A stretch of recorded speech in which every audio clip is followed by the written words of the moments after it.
Good morning students. कल हमने metals की फिजिकल प्रॉपर्टीज़ के बारे में पढ़ा था। अब नेक्स्ट हमारे पास आती है कि physical properties of non metals. Non metals same वही प्रॉपर्टी हम डिस्कस करेंगे जो कल हमने मेटल्स की फिजिकल जो प्रॉपर्टीज़ मेटल्स के बारे में डिस्कस की थी। हमने कहा कि metals are malleable and ductile. यहाँ हम कहेंगे non metals are neither malleable and no ductile. Non metals ना तो मेलेबल होती है और ना ही डक्टाइल होती है, but they are brittle in nature. Brittle means they can be converted into small pieces when beaten with hammer and any hardy surface. Non metal जो होती है वो ना तो मेलेबल होती है, ना हम उनको सीट में कन्वर्ट कर सकते हैं, ना ही हम उनको डक्टाइल दैट वायर में कन्वर्ट कर सकते हैं। They are brittle nature. Brittle का मतलब जब हम उनको, जैसे ग्लास है, अगर हम ग्लास को हैमर से बीट करेंगे तो दे can be converted into small pieces, छोटे छोटे पीसेज में कन्वर्ट हो जाता है। सेम वही नेचर ब्रिटल नेचर कहलाता है जो कि नॉन मेटल का होता है। Next one is non metals are non conductor of heat and electricity. Poor conductor भी हम कह सकते हैं कि नॉन मेटल्स पुअर कंडक्टर होती है हीट और इलेक्ट्रिसिटी की। एक्सेप्शनल केस आपको अच्छे से याद रखना है नॉन मेटल्स के केस में बेसिकली कि डायमंड कार्बन का एलोट्रोप होता है। कार्बन के 2 एलोट्रोप हमारे पास यहाँ पर होंगे, वैसे 3 होते हैं, diamond, graphite and fullerene, but हम डायमंड और ग्रेफाइट के बारे में ही पढ़ेंगे कि डायमंड कार्बन का वो एलोट्रोप होता है the good conductor of heat, जो कि हीट का बहुत अच्छा कंडक्टर होता है। हमने मेटल के केस में एक पढ़ा था कि copper is the best conductor of heat, but diamond have 5 times better conductor of heat than copper. Diamond जो है एक नॉन मेटल है, कार्बन का एलोट्रोप होता है, लेकिन ये हीट का कॉपर से भी 5 times गुड कंडक्टर होता है, बेटर कंडक्टर होता है। And graphite is also the allotrope of carbon which is a good conductor of electricity. Then graphite is use for making electrodes. Non metals are not lecture, they है actually dull appearance, but इसमें exceptional case में हम लेंगे iodine. Iodine एक ऐसे non metal होता है which have shining surface. Iodine वो नॉन मेटल है जो शाइनिंग सरफेस है। ये नोट्स बेटा हम आपको पहले फेयर नोटबुक में नोट करवा चुके हैं पहले से, इसीलिए हमने ये नोट्स आपको नोट करवाए थे ताकि हम आपको बाद में जब डिस्कस करें, इसको एक्सप्लेन करें तो प्रॉब्लम ना आए, क्योंकि आपको बुक में जगह मेन पॉइंट्स जो नोट करवाए थे बुक में आपको अच्छे से, आप इनको डिटेल से बुक में पढ़ सकते हैं, बट जो नोट्स आपको नोट करवाए गए हैं वही नोट्स हम आपको डिस्कस कर रहे हैं। कि नॉन मेटल्स की फिजिकल प्रॉपर्टी में हमने लिखा था कि non metals are not lustre but actually dull appearance. Iodine एक एक्सेप्शनल केस है इसका। हम आयोडीन के साथ हम कई जगह पे हम देखते हैं कि इसके एक्सेप्शनल केस में डायमंड और ग्रेफाइट भी लिए जाते हैं।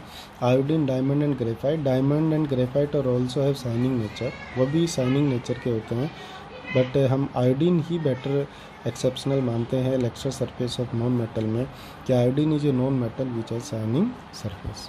नेक्स्ट है बेटा कि non metals are generally soft. Metals में हमने कहा था कि मेटल्स है जनरली हार्ड, मेटल्स हार्ड होती है, बट नॉन मेटल्स जो है वो जनरली सॉफ्ट होती है। बट इसमें भी एक्सेप्शनल केस आता है diamond. Diamond the hardest natural non substance, nature का सबसे हार्डेस्ट सब्सटेंस होता है वो डायमंड होता है। क्यों होता है? Due to tetrahedral structure of carbon. Due to tetrahedral 3-dimensional complex structure of carbon, diamond is the hardest substance of nature. Next one है बेटा non metals have low tensile strength. Metals में हमने पढ़ा था कि metals have high tensile strength, but non metals have low tensile strength. Okay, next one है non metals में भी solid, liquid and gaseous state at room temperature. हमने metals के केस में पढ़ा था कि metals have solid except mercury, केवल मरकरी को छोड़ करके all metals are solid. But non metals में हम कहेंगे कि non metals exist in nature solid, liquid and gaseous state at room temperature. 10 non metals exist in solid, 1 non metals in liquid. हमने metal पीछे भी पढ़ा था एलिमेंट्स के केस में कि there are 2 elements exist in liquid state at room temperature, these are bromine and mercury. Bromine is non-metal which is liquid at room temperature. Mercury is metal which is liquid at room temperature. and there are total 11 elements exist in natural in gaseous state, and all gaseous states elements are non-metals. Non-metals have, next one है बेटा, non-metals have low melting and boiling point, and metals have high melting and boiling point. Metals का जो melting और boiling point हमने देखा था high है, जिसमें एक्सेप्शनल केस हमने पढ़ा था कि जो सॉफ्ट मेटल्स होती है sodium potassium are low melting and boiling point, but non metals है सभी में लो मेल्टिंग और बॉइलिंग पॉइंट होता है, but boron, graphite and diamond have high melting and boiling point, इसके एक्सेप्शनल। नेक्स्ट वन है non metals have low densities. Metals में हमने पढ़ा था metals have high densities but non metals have low densities. Same वहीं पे iodine hard है तो iodine have high densities. Next one property, non metals have many different colours but in metals have silver and generally silver and grey color, but non metals have many different colors, जिसके कुछ एक example हमने लिए, silver है yellow colour, phosphorus तीनों colours में present होता है, white, yellow and red phosphorus, and graphite is greasy black colour, chlorine yellowish green colour, and bromine is reddish brown. And hydrogen and oxygen, ये बात ध्यान रखनी है आपको स्पेशली बेटा कि hydrogen, oxygen and nitrogen are non metals are colourless. कई बार एमसीक्यू के तौर पे वैसे आपसे एग्जांपल में पूछा जाता है कि विच नॉन मेटल्स है कलरलेस, तो hydrogen, oxygen and nitrogen are colourless non metals. Okay, non metals are not sonorous, बल्कि मेटल में हमने पढ़ा था कि metals are sonorous. Sonorous means sound producing property.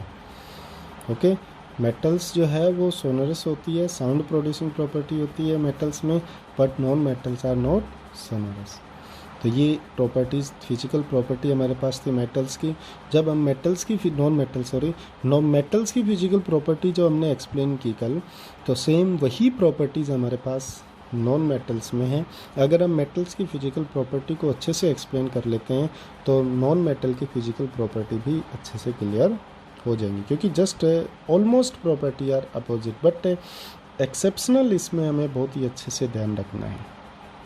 Now third type of element is metalloids. Metalloids, those elements which have show both properties, metals as well as non-metals. There are total 7 to 8 metalloids exist in nature. Total 7 elements metalloids exist करते हैं nature में। वो elements जो metal और non metals की दोनों property exist करते हैं आर कॉल्ड मेटलॉइड, जिसका 7 मेटलॉइड्स एग्जाम्पल कुछ एक हमने दिए यहाँ पर, सिलिकॉन, जर्मेनियम, आर्सेनिक, एंटीमनी, टेलेरियम। जिसका एक सबसे कॉमन एक एग्जांपल हम ले सकते हैं silicon. Silicon is the most commonly use metalloid at present. जो सबसे मोस्ट कॉमनली यूज, सबसे ज़्यादा यूज होने वाला मेटलॉइड्स अगर कोई है, that is silicon. Silicon metalloid use for making solar cell and solar panels. Solar cell और सोलर पैनल बनाने के लिए, सोलर पैनल क्या होता है बेटा? Solar panel is the group of group of solar cells. बहुत सारे सोलर सेल्स का एक ग्रुप है, उन सभी सोलर सेल्स को हम ज्वाइंट कर देते हैं तो सोलर पैनल्स, जिसको हम जनरली बोलते हैं solar plate. But solar cell जो है वो सिलिकॉन मेटलॉइड से बनता है। अब सिलिकॉन, अगर हम सोलर पैनल को या सोलर प्लेट को, सोलर सेल को सनलाइट में रखेंगे, सोलर प्लेट क्या होती है? एक ऐसा, सोलर सेल एक ऐसा डिवाइस होता है, ऐसा इंस्ट्रूमेंट होता है, ऐसा इक्विपमेंट होता है, then sunlight can be converted into electricity, जो सनलाइट को इलेक्ट्रिक एनर्जी में कन्वर्ट करता है। वो इलेक्ट्रिक करंट पास करता है, इट मीन सिलिकॉन में से इलेक्ट्रिक करंट पास होता है, तभी तो वो इलेक्ट्रिक करंट प्रोड्यूस कर रहा है। लेकिन करंट पास होता है तो this is the property of metal. लेकिन वो करंट पास किस कंडीशन में हो रहा है? जब उस पर सनलाइट फॉल हो रही है, जब उसको सनलाइट में रखा जा रहा है। अगर हम उसको अंदर रख दें, सनलाइट उस पर फॉल ना कराएं, तो क्या वही सिलिकॉन इलेक्ट्रिक करंट को पास कराएगा? नो। टेम्परेचर का फैक्टर नहीं है कि सनलाइट पास होने से टेम्परेचर इंक्रीज हो रहा है। अगर हम उस सोलर प्लेट को या सोलर सेल को अंदर विदाउट सनलाइट हम उसको हीट करें, तो क्या उसमें से करंट पास हो जाएगा? नहीं होगा। It means silicon show metal जब उसको सनलाइट में हम रख रहे हैं तो this is a good conductor of electricity, the property of metal. लेकिन जब हम उसको सनलाइट से दूर रख रहे हैं तो silicon is bad conductor of electricity, that is the property of non metals. It means metalloids वो एलिमेंट होते हैं जो मेटल और नॉन मेटल दोनों की प्रॉपर्टीज़ को शो करते हैं। These elements are called metalloids. उन एलिमेंट्स को हम बेटा क्या कहते हैं? मेटलॉइड्स कहते हैं। तो अब तक हमारे पास था प्योर सब्सटेंस। प्योर सब्सटेंस को भी हमने 2 क्लास में डिवाइड किया था बेटा, एलिमेंट और कंपाउंड में। सबसे पहले हमने एलिमेंट्स को एक्सप्लेन किया कि 118 एलिमेंट्स को हमने तीनों स्टेट्स में डिवाइड किया, gaseous, solid, liquid and according to physical chemical property हमने उनको 3 क्लास में डिवाइड किया, that are metal, non metal and metalloids. और उन मेटल नॉन मेटल्स की फिजिकल प्रॉपर्टीज़ को हमने डिटेल से एक्सप्लेन किया। The another type of the matter is mixer is a material which consists of 2 or more pure substances।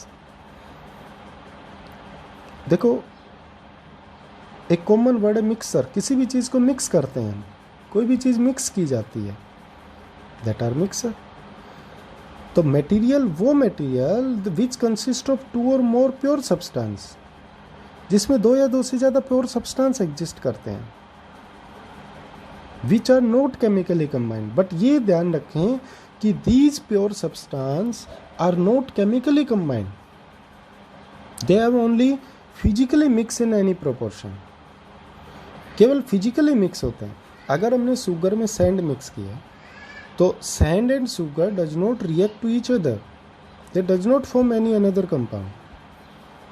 Sand और sugar जो है उनकी प्रॉपर्टीज बिल्कुल डिफरेंट रहेंगी, वो केवल जस्ट एक मिक्सर फॉर्म हुआ है, ना कि कोई अनदर केमिकल कंपाउंड फॉर्म हुआ है। एग्जाम्पल मिक्सर में हमने लिया विनेगर, लेमोनेड। बहुत से गर्मियों में हम नींबू पानी बनाते हैं, लेमोनेड बनाते हैं, तो उसमें लेमन, वाटर, साल्ट, शुगर, इन सभी का मिक्सर होता है।